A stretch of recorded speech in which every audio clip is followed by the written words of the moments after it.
In mid-July 2016, a retired American professor approached an advisor to Donald Trump's presidential campaign at a symposium about the White House race held at a British university. The professor took the opportunity to strike up a conversation with Carter Page, whom Trump had named a few months earlier as a foreign policy advisor. But the professor was more than an academic interested in American politics. He was a longtime U.S. intelligence source. And, at some point in 2016, he began working as a secret informant for the FBI as it investigated Russia's interference in the campaign, according to people familiar with his activities. The role played by the source is now at the center of a battle that has pitted President Trump against his own Justice Department and fueled the president's attacks on the special counsel's investigation. In a Thursday tweet, he called the inquiry a disgusting, illegal and unwarranted witch hunt. In recent days, Trump and his allies have escalated their claims that the FBI source improperly spied on the campaign. Reports are there was indeed at least one FBI representative implanted, for political purposes, into my campaign for president, he tweeted Friday. It took place very early on, and long before the phony Russia hoax became a hot, fake news story. If true, all-time biggest political scandal, there is no evidence to suggest someone was planted with the campaign. The source in question engaged in a months-long pattern of seeking out and meeting 3 different Trump campaign officials. The Washington Post, after speaking with people familiar with his role, has confirmed the identity of the FBI source who assisted the investigation, but is not reporting his name following warnings from U.S. intelligence officials that exposing him could endanger him or his contacts. The source declined multiple requests for comment. An FBI spokeswoman declined to comment. Page was one of 3 Trump advisors who the FBI informant contacted in the summer and fall of 2016 for brief talks and meetings that largely centered on foreign policy. According to people familiar with the encounters, there has been some speculation that he might have tried to reel me in. Page, who had numerous encounters with the informant, told the Post in an interview.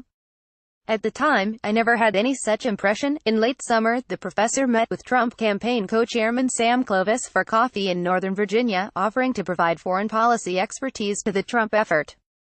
In September, he reached out to George Papadopoulos, an unpaid foreign policy advisor for the campaign, inviting him to London to work on a research paper. Many questions about the informant's role in the Russia investigation remain unanswered.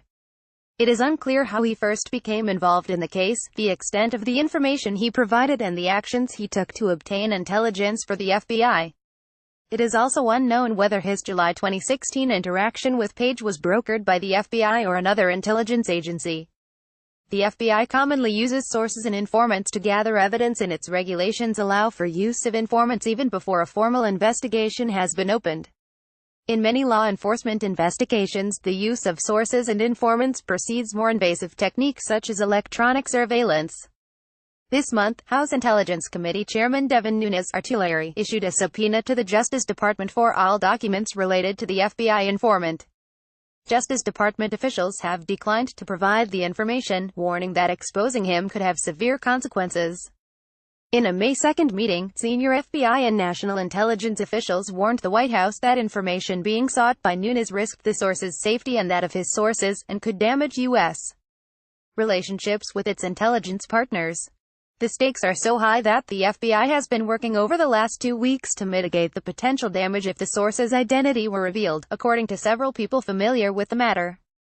The Bureau took steps to protect other live investigations that he has worked on and sought to lessen any danger to associates if his identity became known, said these people, who spoke on the condition of anonymity to discuss sensitive intelligence operations. For years, the professor has provided information to the FBI and the CIA, according to people familiar with the matter. He aided the Russia investigation before and after Special Counsel Robert S. Mueller II's appointment in May 2017, according to people with knowledge of his activities. Exactly when the professor began working on the case is unknown. The FBI formally opened its counterintelligence investigation into Russia's efforts to influence the 2016 campaign on July 31, 2016, spurred by a report from Australian officials that Papadopoulos boasted to an Australian diplomat of knowing that Russia had damaging material about Democratic nominee Hillary Clinton. The professor's interactions with Trump advisors began a few weeks before the opening of the investigation, when Page met the professor at the British Symposium. Page recalled his conversation with the professor as pleasant, if not particularly memorable. "It was the first interaction they ever had," he said. The conference was held days after Page had traveled to Russia, where he had delivered a speech at Moscow's new economic school that publicly criticized U.S. foreign policy. Page had been on the FBI's radar since at least 2013, when the FBI caught two accused Russian spies on a wiretap discussing their attempts to recruit him.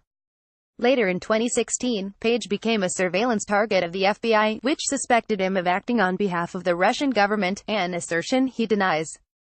Page has accused the government of abusing its authority by unfairly targeting him. Page and the FBI informant stayed in touch after the conference, meeting several times in the Washington area, Page said. Page said he did not recall exactly what the two men discussed. "You are asking me about conversations I had almost 2 years ago," he said. "We had extensive discussions. We talked about a bunch of different foreign policy-related topics. For me to try and remember every nuance of every conversation is impossible." In late August 2016, the professor reached out to Clovis, asking if they could meet somewhere in the Washington area, said Clovis attorney, Victoria Toensing. He said he wanted to be helpful to the campaign and lend the Trump team his foreign policy experience, Toensing said. Clovis, an Iowa political figure and former Air Force officer, met the source and chatted briefly with him over coffee on either August 31st or Sept. 1 at a hotel cafe in Crystal City, she said. Most of the discussion involved him asking Clovis his views on China. "It was two academics discussing China," Toensing said. Russia never came up. The professor asked Clovis if they could meet again, but Clovis was too busy with the campaign. After the election, the professor sent him a note of congratulations, Toensing said. Clovis did not view the interactions as suspicious at the time, Toensing said, but now is unsettled that the professor never mentioned his contacts with other Trump aides. Days later, on September 2, 2016, the professor reached out to a third Trump aide, emailing Papadopoulos. People familiar with his outreach to Papadopoulos said it was done as part of the FBI's investigation. The young foreign policy advisor had been on the radar of the FBI since the summer, and inside the campaign had been pushing Trump and his aides to meet with Russian officials. "Please pardon my sudden intrusion just before the Labor Day weekend," the professor wrote to Papadopoulos in a message described to the Post. He said he was leading a project examining relations between Turkey and the European Union.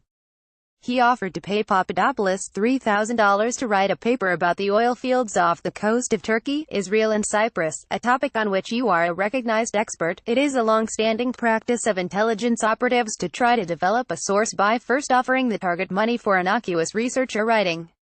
The professor invited Papadopoulos to come to London that month to discuss the paper, offering to pay the costs of his travel. "I understand that this is rather sudden, but thought given your expertise, it might be of interest to you," he wrote. Papadopoulos accepted. While in London, he met for drinks with a woman who identified herself as the professor's assistant, before meeting Sept. 15 with the professor at the Travelers Club, a 200-year-old private club that is a favorite of foreign diplomats stationed in London, according to the emails described to the Post. After Papadopoulos returned to the United States and sent his research document, the professor responded, "Enjoyed your paper. Just what we wanted, $3,000 wired to your account. PLS confirm receipt." Caption: Prince Harry and Meghan Markle Wednesday, Saturday, May 19, 2018, in Windsor, England. Prince Harry and Meghan Markle Wednesday, Saturday, May 19, 2018, in Windsor, England. Caption: the unwitting star of a viral video where he delivered a racist rant in a Midtown restaurant emerged Thursday from his Manhattan apartment without any comment on his sudden notoriety. The unwitting star of a viral video where he delivered a racist rant in a Midtown restaurant emerged Thursday from his Manhattan apartment without any comment on his sudden notoriety. Caption: even Malibu has homeless people, but the city has coped. Even Malibu has homeless people, but the city has coped. Caption: President Trump, at a roundtable discussing California's so-called sanctuary law, calls recent deportees animals. President Trump, at a roundtable discussing California's so-called sanctuary law, calls recent deportees animals. Caption: protests continue at the border fence separating Israel and the Gaza Strip in a camp east of Gaza City on May 14, 2018. Protests continue at the border fence separating Israel and the Gaza Strip in a camp east of Gaza City on May 14, 2018.